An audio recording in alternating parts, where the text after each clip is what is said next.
하나님의 말씀 요나 2장 1절에서 9절까지 말씀을 봉독하겠습니다. 요나가 물고기 뱃속에서 그의 하나님 여호와께 기도하여 이르되 내가 받는 고난으로 말미암아 여호와께 불러 아뢰었더니 주께서 내게 대답하셨고 내가 스올의 뱃속에서 부르짖었더니 주께서 내 음성을 들으셨나이다. 주께서 나를 깊음 속 바다 가운데에 던지셨으므로 큰 물이 나를 둘렀고 주의 파도와 큰 물결이 다 내 위에 넘쳤나이다. 내가 말하기를 내가 주의 목전에서 쫓겨났을지라도 다시 주의 성전을 바라보겠나이다 하였나이다.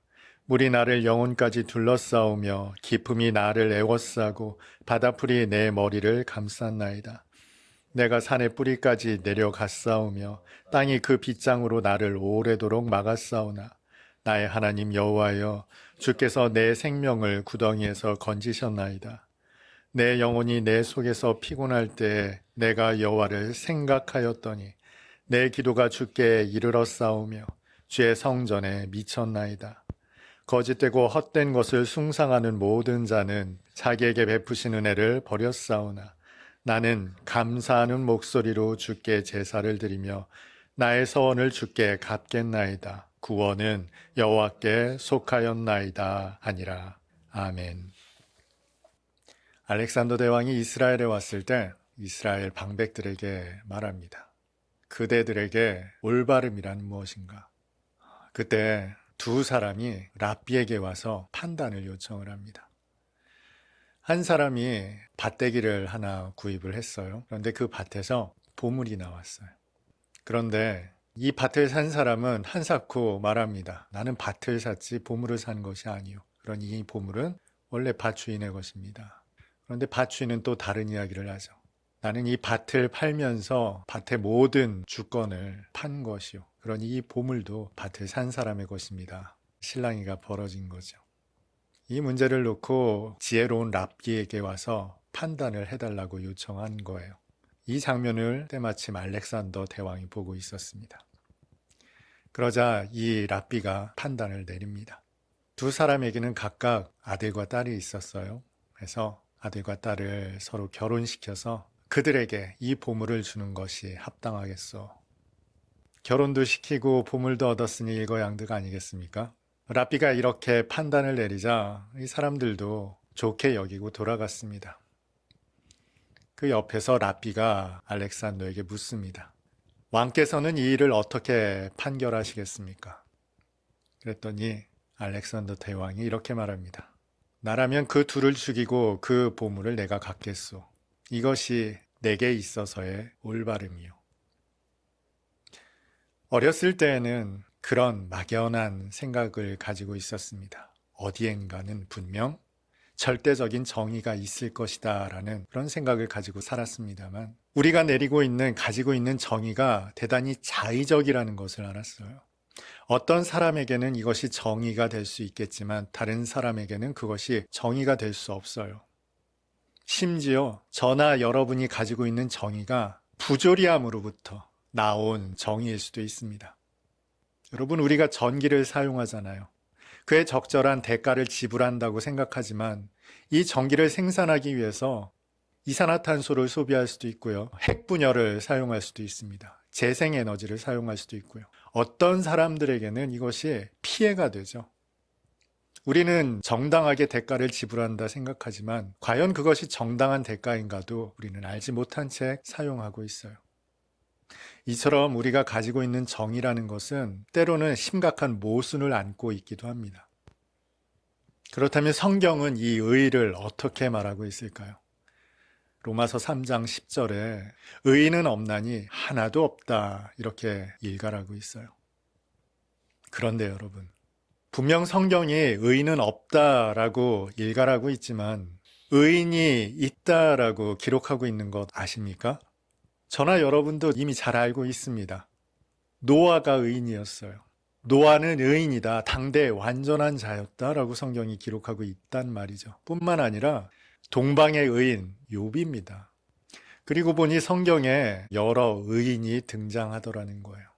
그들이 의인이라면 그들의 삶도 그들의 행실도 의로웠겠죠. 이렇게만 놓고 보면 마치 성경이 모순되는 내용을 기록하고 있는 것처럼 보입니다만 여기에서 우리가 분명히 짚고 넘어가야 할 것이 있습니다. 우리가 가지고 있는 의의가 대단히 자의적이고 심지어는 모순되는 측면이 있던 것과 마찬가지로 성경은 이 의의를 여러 가지 차원으로 이야기하고 있다는 거예요. 그럼에도 불구하고 분명히 성경은 의인을 이야기하고 있습니다. 다시 말해 저와 여러분이 의로울 수 있다는 겁니다. 도대체 저와 여러분이 어떻게 의로울 수 있을까요? 물론 예수 그리스도로 말미암는 의를 덧입어서 우리가 의인일 수 있습니다만 그런데 성경이 인정하는 단 한 가지 의가 있습니다. 그 힌트를 창세기 15장에서 찾아볼 수 있어요. 창세기 15장 6절을 보겠습니다. 아브람이 여호와를 믿으니 여호와께서 이를 그의 의로 여기시고. 이 말씀은 성경이 말하는 의가 무엇인지를 분명하게 말씀해 주고 있는 구절입니다. 아브람이 여호와를 믿으니 하나님께서 이것을 그의 의로 여기셨다는 거예요. 중요한 것은 절대적 의가 아니죠. 아브라함에게 적용되는 의라는 겁니다. 이것이 무슨 뜻인지 조금 쉽게 말씀드리면 이런 겁니다. 강아지나 고양이를 키울 때 주인이 이렇게 말합니다. 앉아.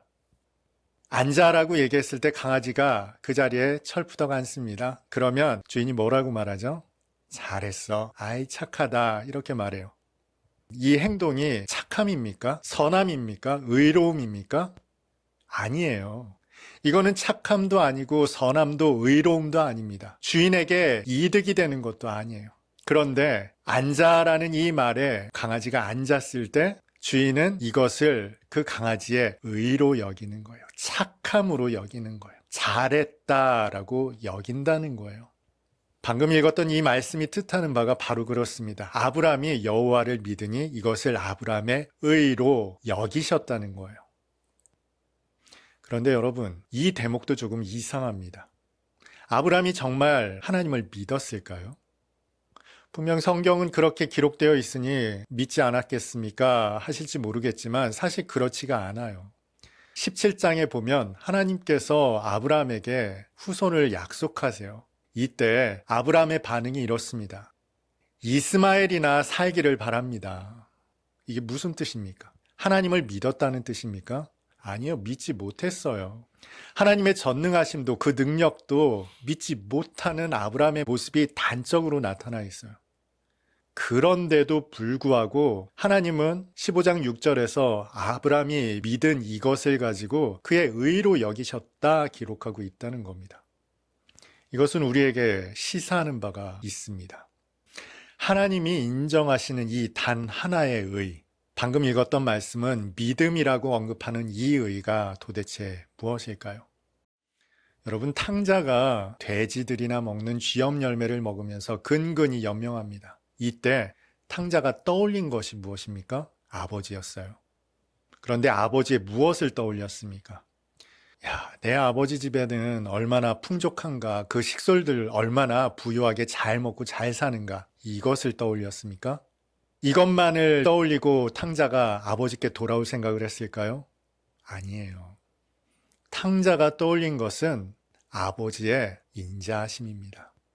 아버지가 나를 받아주실 거라는 분명하진 않지만 막연한 믿음이 있었어요.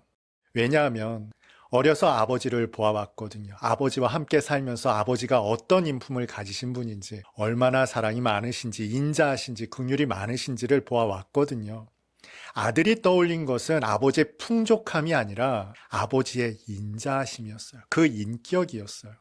아버지의 인격을 떠올리고 돌아올 생각을 했던 겁니다. 탕자는 그 아버지의 인격을 떠올렸고 그래서 마지막 순간 아버지를 붙들어야겠다 생각했던 거예요.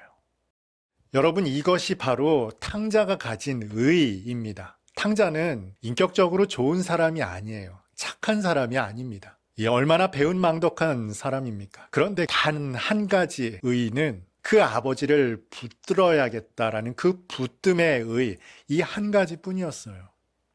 그러면 한번 돌아가 봅니다. 아브라함의 의가 무엇이었을까요? 하나님은 그의 믿음을 의로 여기셨는데, 그러나 아브라함은 그렇게 믿어온 사람이 아니었습니다. 하나님께서 아브라함에게 말씀하세요.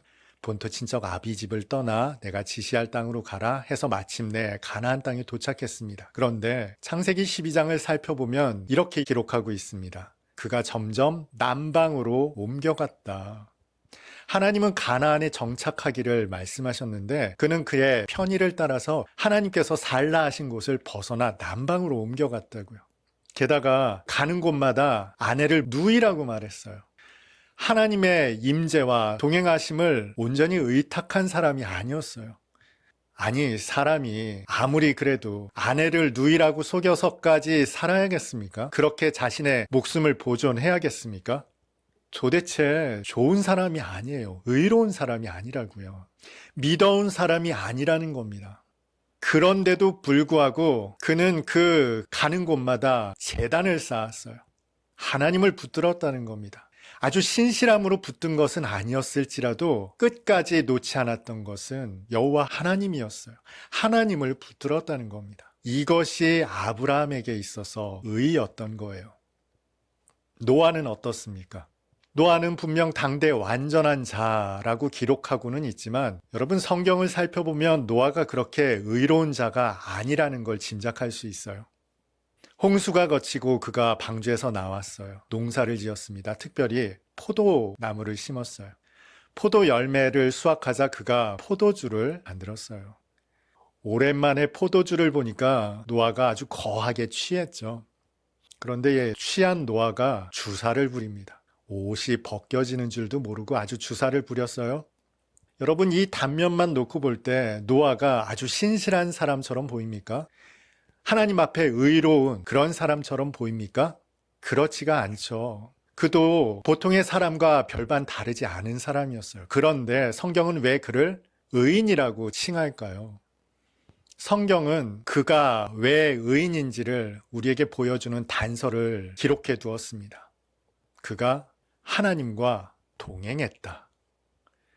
노아가 하나님과 동행했다라고 기록하고 있어요. 노아가 가진 의를 그래서 짜다크의 의라고 말합니다. 하나님과의 동행의 의. 그는 보통 사람과 다를 바 없는 삶을 살았지만 끝까지 놓지 않는 한 가지가 있었어요. 그것은 하나님을 붙드는 것이었습니다. 동방의 의인이라고 불렸던 욥도 다르지가 않아요. 욥기 1장 2장을 살펴보면 정말 대단한 사람처럼 보입니다만 어느 순간부터 욥의 모습이 저나 여러분과 전혀 다를 바 없는 보통 사람의 모습이죠. 자기가 하나님보다 의롭다는 겁니다. 누가 하나님과 나 사이에서 심판해 줄 수 있으면 참 좋겠다. 어느 순간 그는 하나님보다 의로운 자리에 앉아서 하나님마저 심판하는 자가 되어 있죠. 결국 욥을 책망하십니다. 당신의 창조의 능력을 보이시면서 그때 너는 어디 있었느냐 하시며 책망하시자 욥이 비로소 자기의 자리를 깨닫습니다. 여러분 이런 욥을 살펴볼 때 욥이 정말 의인이었을까 싶은 생각이 들죠. 그런데 하나님은 욥을 책망하시면서도 욥의 친구들을 더 책망하십니다. 그리고 그 욥의 친구들을 중재할 사람으로 욥을 세우세요. 한마디로 욥이 그 친구들보다 낫다라는 거죠. 왜 욥이 친구들보다 더 낫습니까? 욥은 그렇게 하나님께 불평하면서도 하나님의 의를 의심하면서도 끝까지 하나님 앞에서 심판받기를 바랬다는 거예요. 하나님을 붙드는 손을 놓지 않았다는 겁니다. 성경이 말하는 의인들의 한결같은 모습은 바로 하나님을 붙드는 의였습니다. 그들은 하나님을 붙들었어요. 끝까지 놓지 않았어요. 이것을 성경은 의라고 말하는 거예요. 여러분, 저와 여러분이 하나님 앞에 의로운 것 한 가지가 있다면 바로 이것입니다. 저와 여러분이 어떻게 구원을 받습니까? 예수 그리스도를 믿는 믿음으로 구원받죠. 그런데 저와 여러분에게 그 분명한 믿음이, 변함없는 믿음이 있을까요? 그렇지 못할 때가 분명히 있더라는 거예요. 그러면 그 구원은 실패할까요? 그래서 하나님께서 우리를 경륜하십니다. 이끌어 가세요.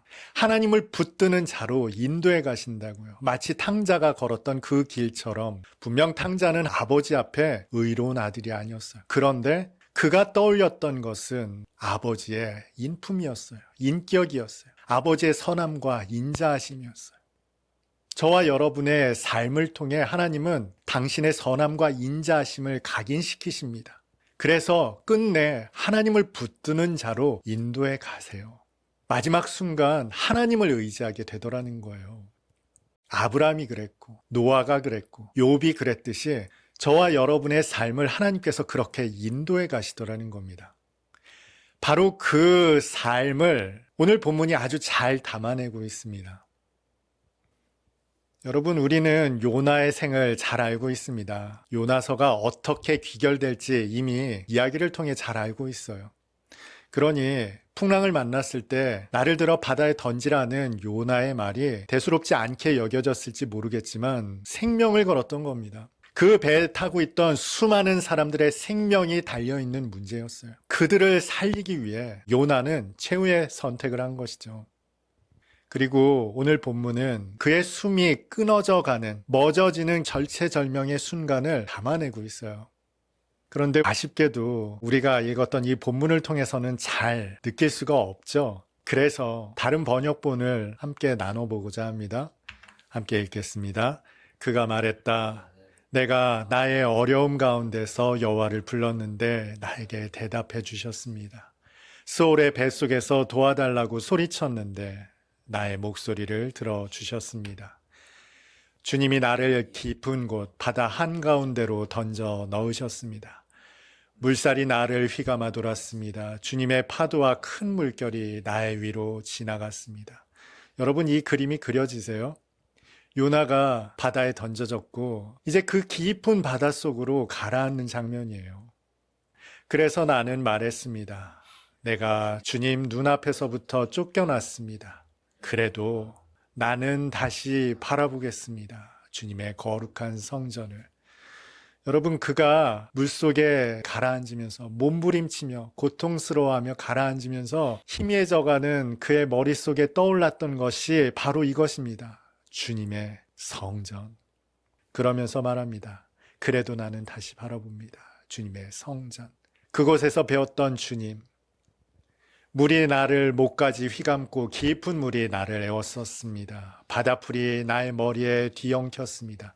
한참을 가라앉아서 아마 바닥에 가라앉았을 겁니다. 그랬더니 바닥에서 자라고 있던 바다풀이 자신의 머리와 뒤엉키는 것을 느꼈겠죠. 나는 살 가망이 없겠구나 싶었겠죠. 산들의 밑동까지 내가 내려가니 땅이 내 뒤로 영원히 문빗장을 질러버렸습니다. 이제 나에게 소망이 없구나. 그것을 문빗장을 질러버렸습니다. 라는 표현으로 노래하고 있어요. 그때 물고기가 나타났겠죠? 그러나 주님이 구덩이에서 끌어올리셔서 나의 생명을 건져주셨습니다. 여호와 나의 하나님. 나의 기운이 사그라져 갈 때 여호와를 내가 기억했습니다. 나의 기도가 주님께 이르렀습니다. 주님의 거룩한 성전에. 가치없는 헛것들에 매달리는 사람들은 한결같은 사랑을 저버린 것입니다. 그러나 나는 감사 찬양 소리로 희생제물을 주님께 바치겠습니다. 내가 단단히 약속한 것을 지키겠습니다. 구원은 여호와께서 이루십니다. 다른 버전으로, 다른 성경 번역으로 읽으니까 조금 생동감이 느껴지죠. 그가 바다에 가라앉으면서 그의 숨이 끊어져가는 그때, 이제 더 이상 소망이 없다고 생각하는 그때 그가 떠올렸던 한 가지가 무엇입니까? 오늘 본문 4절에 나타나 있죠. 하나님의 성전이었어요. 성전을 떠올렸겠습니까? 앞서 탕자가 떠올렸던 것이 무엇이에요? 아버지 집의 풍성함을 떠올린 겁니까? 아버지의 인자하심을 떠올린 거예요. 요나가 바라본 것이 무엇입니까? 하나님의 선하심과 인자하심을 떠올렸던 겁니다. 하나님의 선하심과 인자하심을 누구보다 잘 알았던 요나예요. 그 악독한 니느웨라도 하나님께서는 돌이켜 회개시키기를 원하신다는 것을 누구보다 잘 알았던 요나 아닙니까? 그래서 본서가 마지막 4장에 어떻게 귀결됩니까? 아주 극적인 대화로 마무리가 되죠. 그가 아꼈던 박넝쿨을 통해 하나님께서 생명을, 심지어 그들이 기르는 가축을 얼마나 사랑하시고 아끼시는지 그 선하심과 인자하심을 나타내는 것으로 끝을 맺고 있지 않습니까? 요나는 누구보다 하나님의 선하심과 인자하심을 알았던 사람이에요. 그저 말씀으로만 알았을까요? 아니요. 그의 삶으로 경험했던 사람입니다. 마치 탕자가 그랬듯이 아브라함도 노아도 욥도 그저 관념으로 하나님을 알았던 사람이 아니에요. 끝까지 그들이 하나님을 붙들었던 이유는 그들의 전 인생을 통해서 하나님의 선하심과 인자하심을 누렸기 때문에 붙들었던 겁니다. 하나님을 붙드는 손, 마음, 그것을 그들의 의로 여기셨다는 거예요. 그리고 이것은 저와 여러분에게도 똑같이 적용됩니다. 하나님은 우리의 인생을 통해서, 고난을 통해서, 아픔과 상처를 통해서 하나님을 붙들게 하세요. 하나님의 선하심과 인자하심을, 그 깊은 인격을 누리게 하신다고요. 그래서 끝내 하나님을 붙들게 하시는 길로 인도하십니다. 이것이 바로 하나님의 자녀들을 향한 경륜이에요. 그리고 훗날 우리의 이 보잘것없는 믿음, 이 고통과 슬픔과 아픔 가운데도 하나님을 붙들었던 이 옅은 흔적을 저와 여러분의 의로 여겨주실 것입니다. 하나님을 누리셨으면 좋겠어요. 아브라함처럼, 욥처럼, 노아처럼, 탕자처럼 누릴 수 있기를 바랍니다. 그리하여 여러분이 붙드는 단 한 분이 하나님이셨으면 좋겠습니다. 마지막 여러분의 숨이 끊어지는 그 순간에도 끝까지 하나님을 붙드는, 그리하여 여러분이 하나님 앞에 섰을 때 붙들었던 믿음을 의로 여겨주시는 하나님의 긍휼과 자비하심을 마음껏 누리며 감사하며 찬송할 수 있는 여러분 다 될 수 있기를 주님의 이름으로 축복합니다.